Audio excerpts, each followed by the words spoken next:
Hello బా చెప్పరా. Tuesday రోజు ఫుట్బాల్ ఇంకా క్రికెట్ టోర్నమెంట్ ఉందంట బా. ఇంకొక జబర్దస్త్ ఈవెంట్ కూడా ఉంది. అవునా, ఇది ఎప్పుడు ప్లాన్ చేసిండ్రు? అయ్యా నీకు తెలియదా బా, నిన్న పీటీ సార్ చెప్పిండు వేరే స్కూళ్ళతో టోర్నమెంట్ అని. అవునా? హా బా, నువ్వు పక్క నీ కొత్త స్టడ్స్ ఎంఆర్ బ్యాట్ తీసుకొని రా బా, వాళ్ళని చిచ్చి ఓడిద్దాం. ఓకే రాగం. నీ అమ్మ క్లాస్ లో ఎవరు లేరు, అప్పుడే మ్యాచ్ స్టార్ట్ అయిందా?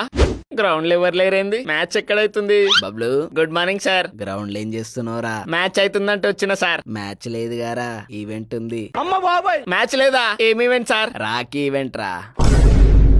నువ్వు రారా కమ్యూనిటీ హాల్ కి, నీకు అందరితో రాఖీ కట్టిపిస్తా, నిన్ను అన్నయ్య అని పిలిపిస్తా. సార్ సార్ సార్ వద్దు sir, please sir, please sir, sir sir వద్దు సార్. అన్నయ్య అని పిలువమ్మా. అన్నయ్య. అరే బాడకో మ్యాచ్ అన్నావు గారా. మ్యాచ్ లేదు, బొక్క లేదు బా. ఈ రోజు రాఖీ ఈవెంట్ అంటే అందుకనే రాలే. అమ్మ బాబాయ్, శంకర్ ఎల్లిగడ్డ పెట్టుకుని వండుకునే జ్వరం వచ్చింది బా. మళ్ళీ నన్నెందుకు పంపినవరా? మన బ్యాచ్ లో అందరు పోకునే డౌట్స్ వచ్చారని నేను పంపిన బా. అరే సుల్లిగా మనిషికి అన్నం తింటున్నా, ఆనందం తింటున్నావారా? అన్నయ్య బాయ్. అన్నయ్య ఫోన్ కట్ చేయ అన్నయ్య. Guys happy Rakshabandhan. ఈ రీల్ మీ బాకి షేర్ చేయండి.